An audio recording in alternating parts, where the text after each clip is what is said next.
Notre prochaine présentation, alors moi à titre personnel ça m'intéresse de manière très égoïste, je vais expliquer pourquoi. C'est qu'il y a 10-15 ans, j'ai découvert Prometheus. Et Prometheus c'était vraiment super, ça a révolutionné la manière dont on collecte les métriques. Indépendamment de à quel point Prometheus est super et tout, mais Prometheus c'est un truc qu'on peut faire tourner sur un Raspberry Pi dans sa cave pour mesurer la température et l'humidité de la bière qu'on est en train de brasser ou sur ces sourdough ou que sais-je, mais qu'on peut aussi utiliser sur des clusters Kubernetes avec 15 000 nœuds et tout. Mais il me manquait quand même toujours quelque chose, c'était l'équivalent de Prometheus mais pour les logs, donc un truc qu'on pourrait installer idéalement, je rêve en claquant des doigts avec un one-liner Helm et qui me donnerait un moyen d'ingérer, indexer, etc. mes logs. Alors je ne sais pas si je vais découvrir aujourd'hui ce remplacement, mais je suis très curieux de savoir ce que Diana va nous raconter sur Victoria Logs et LogsQL. Merci. Merci, Jérôme. Parfait, donc je suis très ravie d'être ici. Donc c'est ma première fois en présentant en français. Donc si mon discours c'est pas 100% style Académie française, je m'excuse. Bon, un petit peu sur moi, je suis développeur experience engineer chez Victoria Metrics, mais aussi je fais partie de la communauté d'OpenTelemetry. Je co-organise Cloud Native Days Roumanie. Le CFP est toujours ouvert cette semaine-là, donc si vous voulez y voyager à Bucarest en mai, donc vous pouvez appliquer avec une présentation. Et je suis aussi co-lead de CNCF Merge Forward, le groupe neurodiversité. Donc vous avez ici là notre communauté, donc vous pouvez me poser des questions après sur ça aussi. Donc, en présentant rapidement l'écosystème Victoria Metrics supporte la partie d'observabilité, donc le stack d'observabilité. C'est open source, donc c'est la solution des métriques, journaux et traces. On-premise est compatible avec Kubernetes et OpenTelemetry. On a aussi la partie entreprise, donc par exemple si on a des clients qui veulent du support spécialisé, on offre du support spécialisé, et la partie managed, la partie gérée de cloud. On est membre de CNCF Argent, Silver, depuis 2023, et tout à fait on est sujet sur la mission de fonctionnalité durable, économie durable. Donc, on a beaucoup de questions sur ce point-là. Donc, est-ce que Victoria Metrics va clôturer les projets open source? Est-ce que Victoria Metrics va changer tout ça? Non. Donc, on répète chaque fois cette position-là. La communauté open source est très importante pour nous parce qu'on a des commentaires, on a le feedback de tous nos utilisateurs. Donc, c'est ça qui bouge en effet les projets avant.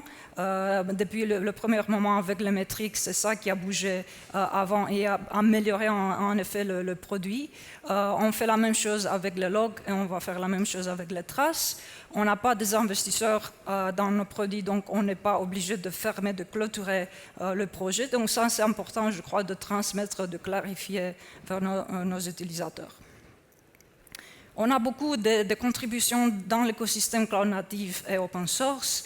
En commençant bien sûr avec Kubernetes, Prometheus, Grafana, mais aussi avec les nouvelles intégrations Perseus, ClickHouse, Telegraph, etc. Et OpenTelemetry. Donc maintenant cette présentation est concentrée sur Victoria Logs, bien sûr, qui est en fait Victoria Logs, c'est une base de données de journaux écrite entièrement en Go, évolutive des configurations les plus petites au système à plus centaines de corps de processeurs. C'est sans schéma, aucune installation, réglage ou configuration requise. Il a un binaire très léger, donc environ de 20 mégaoctets. Ça, c'est la version la plus récente, on a déjà publié il y a 2-3 jours. Et si on compare ça avec d'autres solutions comme Loki, ClickHouse, Elasticsearch, on peut voir exactement comment ça se bouge là. Donc on a un binaire très léger. Ça peut gérer des teraoctets de logs par jour sans problème, va prendre en charge la mise en échelle verticale et horizontale, va consommer moins de CPU de mémoire que la plupart des systèmes de journalisation et va réduire aussi les coûts. Donc, il va faire aussi la recherche, l'investigation plus rapide que la plupart des systèmes de journalisation. Chacun va être indexé et il va prendre en charge les requêtes, filtres, groupes, calcul, analyse et la surveillance en direct des logs pour une visualisation en temps réel. Clairement est compatible avec Prometheus et Grafana. Et aussi, il a la partie des alertes qui sont basées sur les logs, et aussi la partie des règles d'enregistrement pour générer les métriques à partir des logs. On peut créer des graphiques pour une vue d'ensemble du problème, et exporter les détails des ID d'utilisateurs, adresses IP, etc. Donc, ça c'est la partie visuelle. Vous avez le code QR si vous voulez entrer déjà dans la documentation et voir exactement Victoria Logs de ce qui se traite. Excuse-moi. Et bon, pour déjà consommer le sujet de benchmarks, c'est important de voir exactement la comparaison avec des autres solutions concurrentes. Donc, ce type de benchmark, par exemple, s'appelle ClickBench. Ici, c'est la métrique sélectionnée, c'est la métrique combinée. On peut voir exactement que pour les instances, c'est 8G 4x large, c'est 6A 4x large. Ça marche 2 fois plus rapide que les autres solutions, comme Elasticsearch, Timescale, MongoDB et aussi les bases de données comme PostgreSQL et SQL. Donc ça c'est le même benchmark. Vous pouvez entrer là-bas dans le code QR et voir les résultats. Donc c'est une benchmark qui est très spécifique à ClickHouse. Donc c'est important de lire un peu exactement comment ce type de benchmark a été créé pour entendre les résultats, mais c'est pour ça que je voulais vous montrer en termes de consommation, aussi de vitesse, de requête, comment ça fonctionne. Bon, je vous laisse, si vous voulez, scanner un petit peu. Ce benchmark-là a été publié il y a 3 jours, je crois. En effet, a été publié par notre concurrent Arc. C'est notre base de données, en fait. Ils ont fait des tests, bon ça c'est tout petit écrit là-bas, mais vous pouvez scanner le code QR. Ils ont fait des tests avec toutes les bases de données assez grands et on fait des comparaisons. Donc Arc, là-bas, ça va sortir le premier dans le top, suivi par Victoria Logs. Donc ils ont fait, il écrit tout petit, c'est pour moi aussi difficile de lire, mais donc Arc a ingéré comme 4 millions de journaux par seconde. Et donc, ils ont voulu voir exactement comment ça se fonctionne sur les autres outils. Qu'est-ce qu'ils en disent? Donc, Victoria Logs, c'est le concurrent le plus sérieux avec eux. Donc, c'est pour ça ils ont publié. C'est bien quand tu vois que le marché fonctionne comme ça, être plus sincère et publier des résultats. Donc je disais avant qu'on est concentré sur ces missions de durabilité, de fonctions durables. Pour Victoria Metrics, on a publié les benchmarks et on a vu en tant qu'on a optimisé la mémoire, on a réduit l'espace de disque. Aussi, nous avons accéléré la latence de requêtes. On a fait des réductions du matériel et réduction des coûts, mais aussi d'énergie. Donc, c'est parti là de carbon footprint, de réduction de carbone. Et c'est la même chose pour Victoria Logs. Donc, c'est chaque fois qu'on essaye d'établir les algorithmes utilisés, par exemple, on utilise comme langage de programmation, comme je disais, Go. Donc, ça, c'est valable pour tous nos produits. Et pour Victoria Logs, spécialement, ça a amélioré les performances de requêtes. Ce sera la même chose pour Victoria Traces, mais ce produit n'est pas disponible. Bon, c'est toujours en développement maintenant, donc on espère cette année qu'on va l'avoir en production. Donc, pour entrer dedans dans l'architecture de Victoria Logs, le composant le plus important de base, c'est VL Agent. Si vous venez de Victoria Metrics, ça veut... le composant le plus important là-bas, c'est VM Agent, non, de Metric. Ici, c'est VL Agent de log. Allô? OK, ça va. Et qu'est-ce que VL Agent va faire? Donc, il va collecter les journaux provenant des différentes sources et les stocke dans plusieurs instances de Victoria Logs. Il va découvrir et va collecter les journaux gérés par tous les pods au conteneur en Kubernetes. Va accepter les journaux des principaux collecteurs de journaux de la même manière que Victoria Logs. Il va répliquer les journaux collectés entre plusieurs instances de Victoria Logs. Et en cas d'indisponibilité du stockage distant, les journaux sont temporairement stockés dans le répertoire défini par remote write, puis envoyés dès que la connexion est rétablie. Donc, fait plein de choses. Victoria Logs est disponible en node unique, aussi en cluster.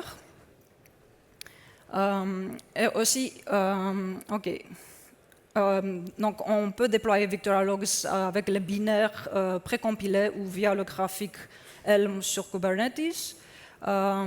Et donc, une instance en node Unix s'adapte verticalement aux ressources disponibles et peut fonctionner sur des serveurs dotés de centaines de cœurs de processeurs, comme je disais avant, selon la charge de travail, de matériel. Il peut aussi en gérer des téraoctets de journaux par jour. Par exemple, pour vous donner des chiffres, parce qu'on a des questions sur les chiffres, des cas réels, on a des clients qui, par exemple, pour le node unique, en gèrent environ 70 téraoctets par jour. Et pour le cluster, environ 100 téraoctets par jour. Donc, ça bouge bien. OK. Donc, comme je disais, on peut faire ces mises à échelle vers le mode cluster. Et bon, la question on nous pose, mais on a besoin vraiment du mode cluster pour la réplication et la haute disponibilité.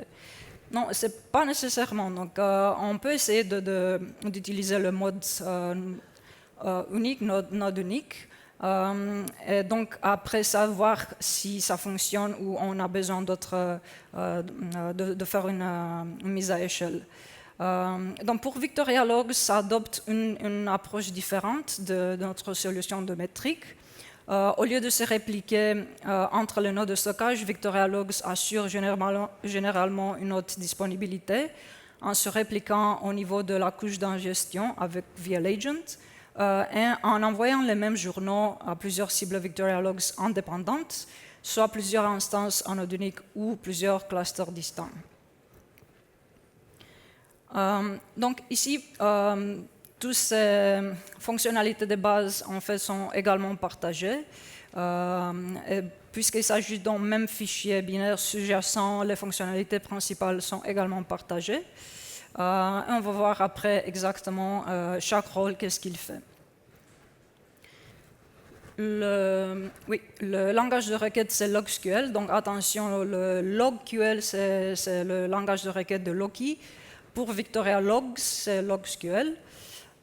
Donc ça permet donc, qu'est-ce qu'il fait? Donc, chaque requête en fait a deux parties, un filtre obligatoire et des pipes optionnels. Le filtre permet de définir les journaux à sélectionner. Les instructions décrivent qu'est-ce qu'il faut faire avec des journaux une fois qu'ils sont sélectionnés. Donc, par exemple, une requête LogSQL commence toujours par au moins un filtre. Un filtre peut être, par exemple, en termes de recherche en texte libre, une condition structurée sur un champ, un filtre temporel, ou par exemple un filtre de flux qui utilise un index de flux optimisé. Donc, maintenant, je vais vous enseigner un petit démo sur le tableau de bord Grafana qu'on appelle logging state. Donc, ça, c'est l'état de la journalisation interne sur les flux, les champs, les comportements de gestion. Donc, je vais voir si ça marche. Oui, ça bouge. Donc ici, on a plein de visualisations pour comprendre cet état de la journalisation interne. Aussi, on a cette partie-là pour comprendre les champs des flux qui sont plus gourmands, donc en fait, qui vont consommer les ressources, qui vont consommer le plus d'espace de disque. On peut voir aussi, on a certainement d'autres visualisations des champs qui sont intéressants là-bas. Le statut des streams, des flux par exemple, s'ils sont actifs ou pas, combien de flux on va avoir, qui sont les moins actifs, etc. Bien sûr avec les logs en RAW, en pur. Bon, on a un tableau de bord dédié spécialement pour le node unique et aussi pour le cluster. Donc, par exemple, si vous utilisez seul mononode, vous pouvez vous diriger directement à ce type de tableau de bord, excusez-moi, et voir exactement toute la visualisation, qu'est-ce que vous pouvez faire avec le dépannage, etc. Mais on a aussi notre propre outil qui s'appelle VLL UI, donc c'est la partie de visualisation de chez nous, de Victoria Logs. Et il y a quelques champs ici plus intéressants. Donc je vais vous montrer aussi. OK.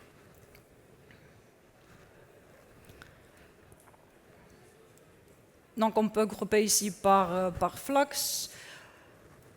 On peut voir aussi la visualisation en table, en JSON. Bon, la partie en JSON a beaucoup de champs et des étiquettes. Par exemple, si vous allez voir toutes les étiquettes de Kubernetes, c'est assez intéressant. Aussi, la partie de voir les journaux en vif, comment on gère les journaux en vif. C'est intéressant pour le débagage aussi. Bon, je vais essayer. Bon, ça va être un peu plus long, ces démos, parce que je le laisse seulement pour voir quelques petites capacités ici de visualisation aussi, qu'est-ce que vous pouvez faire. Et bon, je le laisse comme ça, je peux prendre un peu de l'eau.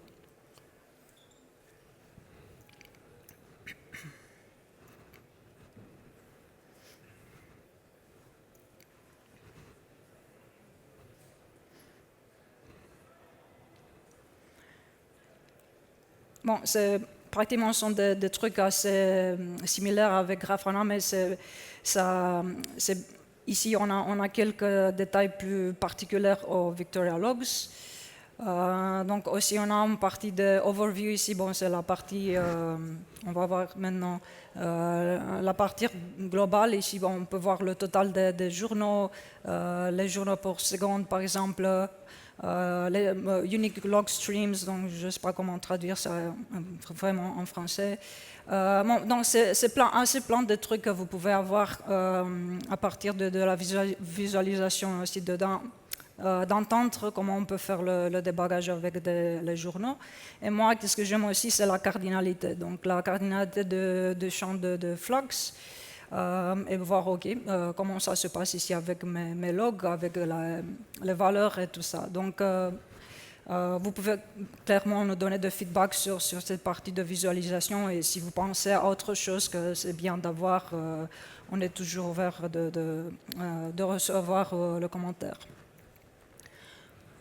OK, la partie des règles d'alerte, comme je disais, c'est une nouvelle capacité.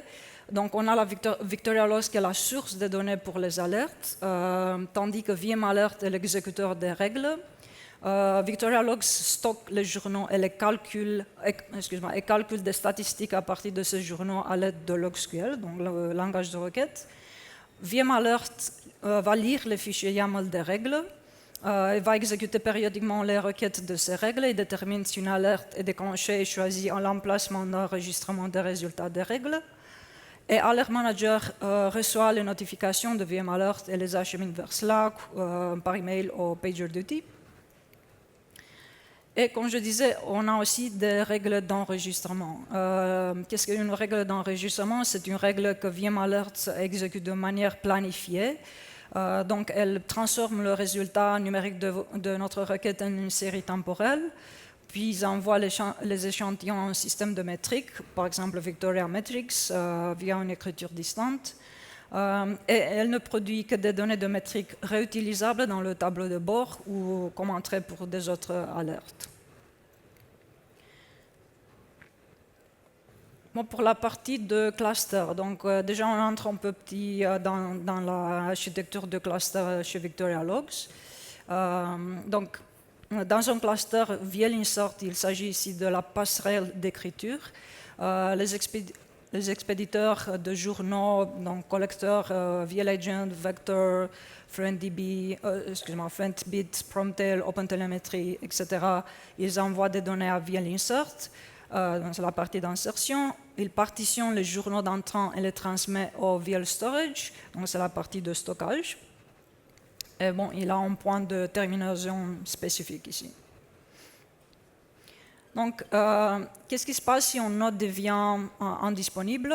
VL Insert va cesser temporairement de lui envoyer des données et va rediriger les écritures vers les nodes de stockage restants. Qu'est-ce qu'il va faire par défaut si une node de stockage est indisponible? La requête échoue et une erreur se produit.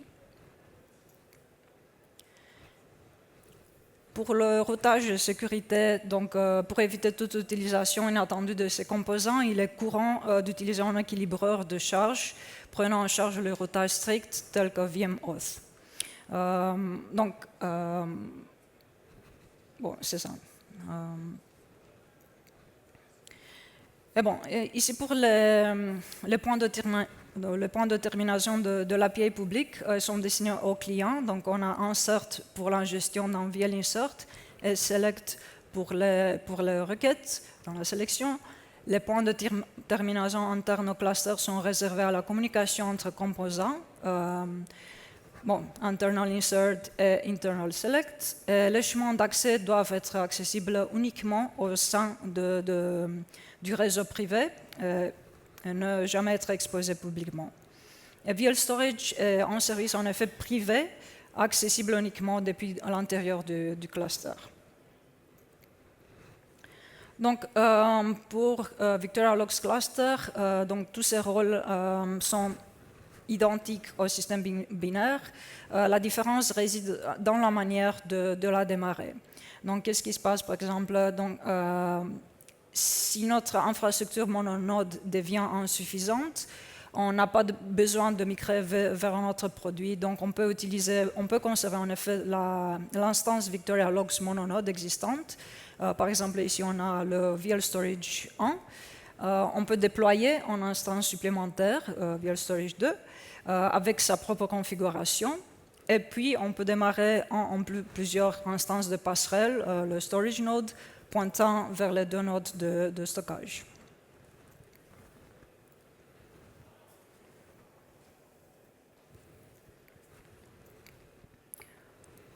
Pour la mise à échelle vers un cluster Victoria Logs, donc on peut ajouter clairement des nodes de stockage et puis pointer les passerelles d'insertion de requêtes vers eux via storage nodes, comme je disais avant. Et bon, normalement, en effet, on n'a pas, on n'aurait pas à câbler cela manuellement via car le graphique Helm Victoria Logs Cluster et la ressource opérateur via cluster va gérer ça, c'est-à-dire les indicateurs et les rôles pour nous. Bon, et maintenant je voulais vous montrer le démo de Victoria Logs dans le tableau de bord de cluster parce que bon, c'est un peu plus lourd en effet que le tableau de bord de mononode. Ok, ça marche. Qu'est-ce qu'on voit ici? Donc, ça va être long parce que l'équipe a travaillé beaucoup pour avoir beaucoup de visualisations pour pouvoir entendre chaque composant, donc VL Insert, VL Storage, etc. On a aussi des visualisations pour le troubleshooting, pour le dépannage, combien de redémarrage. Si on a les streams qui ont fait ils vont mourir, on fait le churn. Et bon, aussi l'utilisation des ressources, en temps de mémoire, CPU, etc. Donc, pour moi, je travaillais comme SRI avant, pour moi, vers ça, c'est assez c'est assez bien, donc c'est très utile pour avoir ce type de visualisation, de panneaux de visualisation. Donc, comme je disais, on peut voir aussi chaque composant, des visualisations pour chaque composant, entendre un petit peu qu'est-ce qu'il fait, donc comment on peut entendre la logique de chaque composant dans ces visualisations.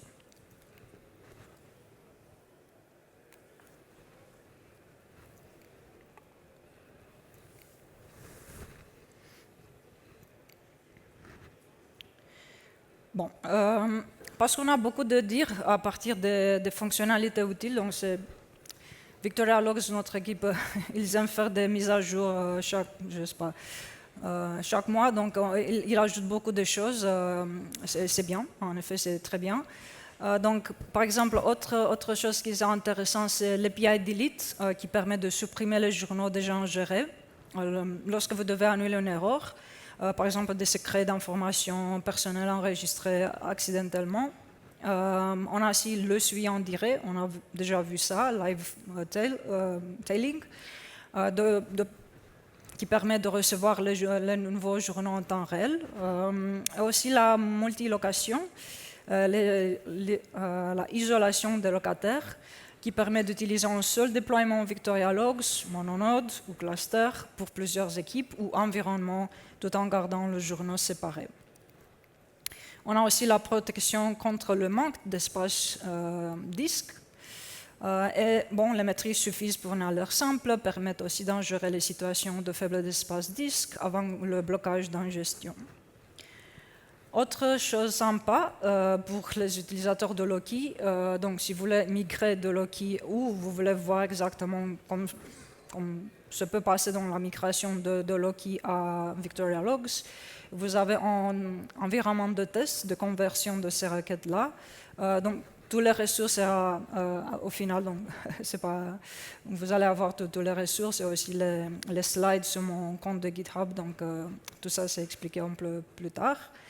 Donc, ça, c'est outil, en fait, on pense de faire la même chose avec Elasticsearch, donc de faire la conversion de requêtes pour les utilisateurs d'entendre comme ça fonctionne. Qu'est-ce qu'on a sur la feuille de route, le roadmap de VictoriaLogs? Donc, la première chose que les utilisateurs ont demandé, c'est de permettre de stocker, de lire les données de journalisation depuis des backends compatibles S3 et AWS Minio. Donc, ça va, on a écouté. Et aussi la transformation des journaux. On va pouvoir intégrer un pipeline de transformation au sein de l'agent. Donc, on va analyser, normaliser, enrichir, filtrer les journaux et leurs champs, renommer ou supprimer avant ingestion, ce qui va réduire la complexité des requêtes en aval et va améliorer la cohérence des données. Et aussi outils de migration. Donc, comme on a déjà vu la partie de Loki, mais on pense de faire ça pour d'autres solutions. Donc, par exemple, Elasticsearch. Et vous pouvez tester donc la réutilisabilité, une interruption de service minimal. Donc, ça, c'est important pour les utilisateurs. Aussi, les outils de sauvegarde et de restauration, intégrer des outils officiels de type VM Backup, VM Restore, VM Backup Manager pour VictoriaLogs. Les opérateurs ainsi effectuent des sauvegardes cohérentes, restaurer les données sur des nouveaux clusters, automatiser la conservation des sauvegardes et des instantanés, en prendre en charge les procédures de reprise après sinistre. Bon, tout ça, c'est expliqué dans les ressources. Vous avez tous les environnements de test de faire la conversion. Comme je disais avant, donc ici dans le compte de GitHub, vous avez déjà la présentation que vous pouvez télécharger gratuitement.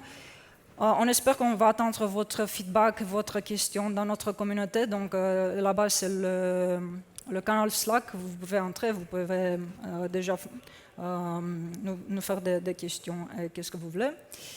Et pour donner ici maintenant quelques secondes à notre communauté Merge Forward. Donc c'est une communauté qui crée des communautés diversifiées, de solidaires, ainsi que des réseaux d'alliés pour l'apprentissage partagé le mentorat, l'amitié et l'échange collaboratif des idées. Et bon, merci. Si vous pouvez laisser un avis, ça sera très sympa. Merci pour votre temps.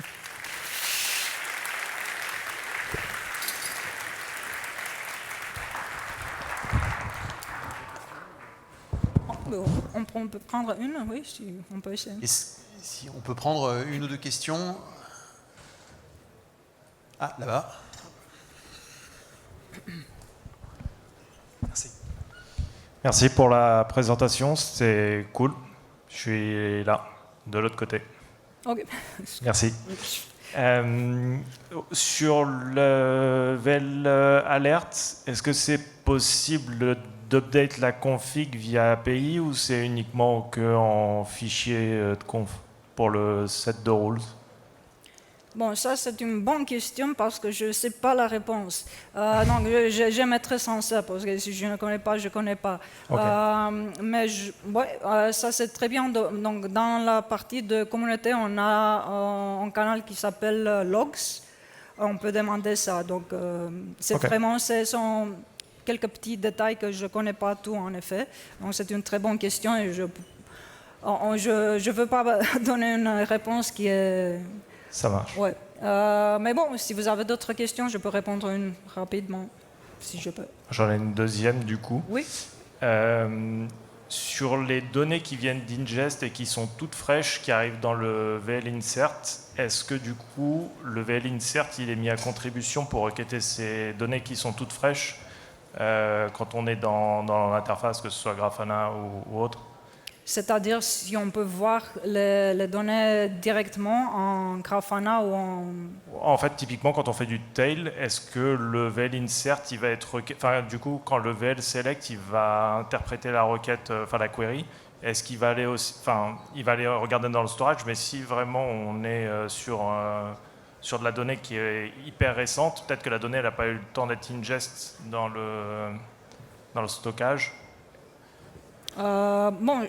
Je ne sais pas, donc le live tailgating, ça veut dire que oui, on peut voir ça en temps réel, mais je ne sais pas, donc c'est une bonne question parce que je ne sais pas si on voit vraiment avec un delay, non, avec un retard ou pas. Je peux demander ça à notre équipe d'ingénierie pour me dire exactement, pour être précis. Mais c'est deux questions très, très bonnes. Merci beaucoup. Merci.